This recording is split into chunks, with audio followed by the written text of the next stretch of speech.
اسلامی ریاست کے قیام اور اسلامی معاشرے کی اثر نو تشکیل کے لیے اسلامی افکار پر عمل پیرا ہونا ناگزیر ہے۔ اسلامی ریاست کے قیام کے لیے محض خواہشات و جذبات کافی نہیں، بلکہ اپنی تمام تر صلاحیتوں کو راہ حق میں حائل رکاوٹوں کے سدباب کے لیے صرف کرنا ضروری ہے۔ اس مقصد کے لیے کھڑے ہونے والے افراد کے لیے ہر قسم کے ممکنہ نتائج سے باخبر ہوتے ہوئے اپنے قول و عمل میں پختہ اور ثابت قدم ہونا لازم ہے۔ احیاء خلافت کی اس کٹھن راہ پر تمام مشکلات کو عزم اور اخلاص کے ساتھ شکست دے کر ہی منزل حاصل ہوگی، اور آپ صلی اللہ علیہ وآلہ وسلم کی تعلیم کی حیات طیبہ سے رہنمائی حاصل کر کے ہی اس پرخار مشن کی تکمیل ممکن بنائی جا سکتی ہے۔ اسلامی ریاست کے قیام کے لیے محض گفتار کا غازی بن کر کانفرنسوں کا انعقاد کرنا یا مسلم ممالک کی تنظیم بنا لینا ہی کافی نہیں، کیونکہ اس طرح کے اقدامات وقتی طور پر مسلمانوں کو دلاسا دینے کے سوا کوئی فائدہ نہیں پہنچاتے۔ اسلامی ریاست کے قیام کا واحد راستہ یہ ہے کہ اسلام کے پیغام کا علم بردار بن کر اسلامی طرز زندگی کا احیاء کیا جائے، اور پھر تمام مسلم ممالک کو امت واحدہ کی صورت یکجا کیا جائے۔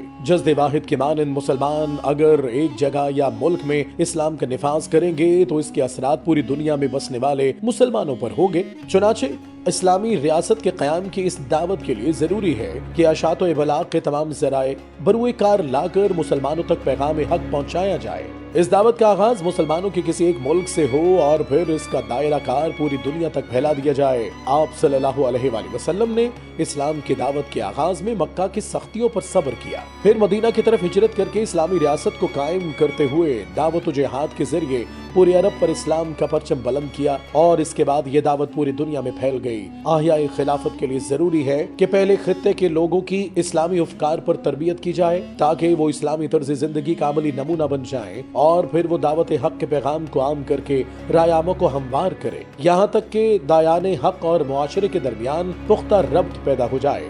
یہی ربط اسلامی ریاست کے قیام کا باعث بنے گا، اور یہی عوامی تحریک ریاست میں احیاء خلافت کو یقینی بنائے گی۔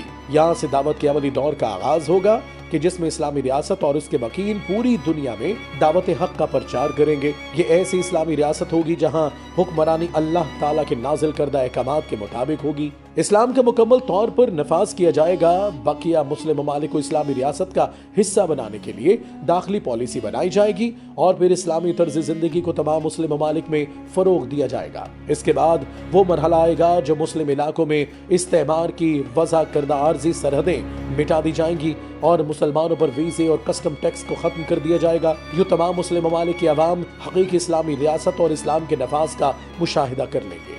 اسلامی ریاست کی سرحد سے باہر رہنے والے مسلمانوں پر یہ لازم ہوگا کہ جہاں وہ قیام پذیر ہیں اس علاقے کو دارالکفر سے دارالاسلام میں بدلنے کی کوشش کریں، اور یہ کام دعوت و تشہیر کے ذریعے ہی ممکن ہو سکے گا۔ اس طرح ایک عظیم اسلامی ریاست کا ظہور ہوگا جہاں عالم اسلام کے تمام ممالک امت واحدہ کی صورت اختیار کرتے ہوئے ایک اسلامی ریاست کے زیر انتظام آ جائیں گے۔ یہ اسلامی ریاست اسلام کے پیغام کو پوری دنیا میں عام کرے گی اور دنیا کو شر و فساد سے نجات دلائے گی۔